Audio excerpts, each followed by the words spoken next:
জলটা আর ছাইটা, ওইটার জন্য আমাদের চাষে অনেক জমি ক্ষতি হয়ে যাচ্ছে। আমরা ধানের প্রোডাকশন আমাদের কম হচ্ছে, ফলন আমাদের কমে যাচ্ছে, ধানের গুঁড়া আসছে না।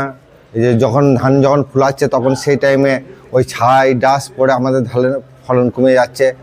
আমরা মিলার দিকে দায়ী করছি। তারা কিভাবে নষ্ট করছে আপনাদের ধান? ওই যে ছাই আর ঘাসটা আমাদের ধানের ওই যখন ফুলাচ্ছে সেই টাইমে আপনাদের জলটা ডাস্ট আর ছাইটা পড়ে যাচ্ছে।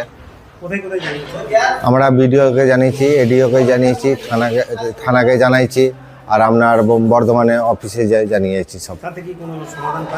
ওনারা বলছে হ্যাঁ হচ্ছে, হবে, এইভাবেই চলে আসছে দীর্ঘদিন ধরে। রাইস মিলের বজ্র পচা জল ও ছায়ে নষ্ট হচ্ছে কম বেশি 200 বিঘা চাষের জমি, যে কারণে সমস্যায় পড়েছেন পূর্ব বর্ধমান জেলার গলসি 2 নম্বর ব্লকের সাঁকো গ্রাম পঞ্চায়েতের খানা জংশন এলাকার শতাধিক চাষি। তাদের অভিযোগ, রাইস মিলের বজ্র জল নিকাশি ব্যবস্থা না থাকায় মিলের পচা জল তাদের ধানের জমিতে ঢুকে পড়ছে, যে কারণে বারবার ধরে ফলনে মার খাচ্ছেন বহু চাষি। তারা জানান, ধান ফলানোর সময় মিলের চিমনির ছাই উড়ে ধানের পরাগ মিলনে বাধা সৃষ্টি করছে, ফলে ধানের চাল চিটে অর্থাৎ কালো হয়ে যাচ্ছে, যে কারণে বিঘাপতি ধানের ফলন 17-18 বস্তা থেকে কমে 10-12 বস্তায় নেমে গেছে। মিল মালিকের সৃষ্টি করছে, ওরা পয়সা দিয়ে আমাদেরকে ভয় দেখাচ্ছে যে পুলিশ প্রশাসন দিয়ে আমরা করবো, তোমাদেরকে পিটাবো, তোমাদেরকে নামে কেস দেবো।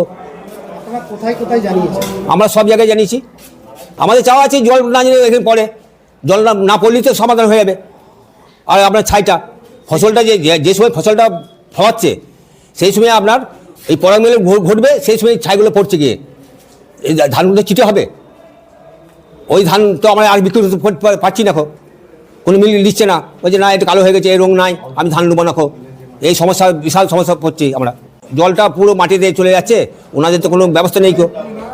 জলটা কি খারাপ জল না ভালো জল? খারাপ জল, ওই জলে হাত দিতে পারবেন না, পা দিতে পারবেন না, আপনার অ্যালার্জি হয়ে যাবে ওটাতে। আমাদের ধানের নিয়ম হচ্ছে যখন পরাগ রেণু ঘটে তখন রাতের বেলায় শিশিরটা পড়ে এবং পরাগ রেণু হয়, তখনই ওই ডাস্টটা মিলের ডাস্টটা ধানের ওপরে বসে পরাগ রেণুটা হচ্ছে না। এর ফলে ধানের যে গুণগত মান, এফিউ মানটা আমরা পাচ্ছি না, সেই ফলন অনেক কমে যাচ্ছে। কিরকম কমছে, কতটা কমছে? মোটামুটি আমরা যে জমিতে আমাদের মাটিতে যে রেশিও হয় পার বিঘাতে 18 বস্তা, 60 কিলো হিসাবে 18 বস্তা পাই, সেখানে আমরা 10 বস্তা 8 বস্তা এরকম ফলন পাচ্ছি। দ্বিতীয়ত হচ্ছে অতিরিক্ত জল জমে থাকার জন্য, ওপরের জল যখন অতিরিক্ত বর্ষা হয়ে এই মিলগুলো হওয়ার জন্য নিকাশি ব্যবস্থাটা থপ হয়ে যাওয়ার জন্য জল জমে থাকছে জমিতে, সেই জমার জলের ফলে ওই জমিগুলো যে পাশকাঠি সংখ্যা বৃদ্ধি ঘটে সেই সময় বৃদ্ধি ঘটছে না। জল নিকাশি ব্যবস্থাটা এমন অকেজো হয়ে গেছে যে খানো পর্যন্ত জল জমিতে মরছে না। এর ফলে কি হচ্ছে, সমগ্র মাঠটা একটা জলাশয়ের পরিণত ঘটতে চলেছে। বিষয়টি নিয়ে সাঁকো, বেলগ্রাম, সাটিনন্দী, খানো ও বড়মুড়িয়া গ্রামের চাষিরা সরকারি বিভিন্ন দপ্তরে আবেদন জানিয়েছেন, তারপরও তারা কোনো সুরাহা পাননি। তবে এবার তাদের স্থায়ী সমাধান ও ক্ষতির বিষয়টি খতিয়ে দেখার আশ্বাস দিয়েছেন গলসি 2 নম্বর পঞ্চায়েত সমিতির সহসভাপতি হেমন্ত পাল। হ্যাঁ, অভিযোগটা একদমই সত্য আছে। এটা আমরাও জানি যে 4-5টা রাইস মিল আছে, সেই রাইস মিলের যে ছাই এবং জলের ফলে এলাকার জমি ধান অনেক নষ্ট হচ্ছে। এ ব্যাপারে ওনারা আমাদেরকে জানিয়েছেন। আমরা এই নিয়ে পঞ্চায়েত স্তরে একটা, আমাদের রেডিও থেকে আরম্ভ করে সমস্ত স্তরের প্রতিনিধি নিয়ে, চাষি, মিল কর্তৃপক্ষ সবাইকে নিয়ে একটা আলোচনা হয়েছে এবং সেখানে একটা সিদ্ধান্ত হয়েছে যে আগামী 15 দিনের মধ্যে সেটাকে একটা, ওনাদের যে দাবি আছে, যে ক্ষতিপূরণের দাবি, সেই দাবি ওনাদেরকে মানতে হবে। তো আমরা আশা রাখছি সেই দাবি মিল কর্তৃপক্ষ তারা মেনে নেবে, যাতে যে চাষিরা খুবই প্রান্তিক এলাকার চাষিরা, আমাদের এই চাষিদের এই চাষাবাদ করি, তাদের জীবন জীবিকা চলে। মিল কর্তৃপক্ষের কাছে আশা রাখবো যে তারা এইটার একটা পার্মানেন্ট সলিউশন যেন তারা একটা করে, কারণ প্রতি বছরই আমরা দেখি এইভাবে চাষিদের যে ক্ষতিটা হয় সেটা যেন বিগত বছরে আর না হয়।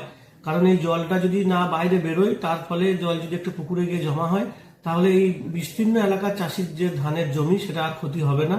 তো আমরা মিল কর্তৃপক্ষের কাছে আশা রাখবো যে তারা এই দাবিটা যেন অবশ্যই মেনে নেয়, তাহলে এই ভবিষ্যতে চাষি এবং মিল দুটোই যেন বাঁচে, দুটোই যেন ঠিকঠাকভাবে চলে, এই আশাই রাখবো আমরা।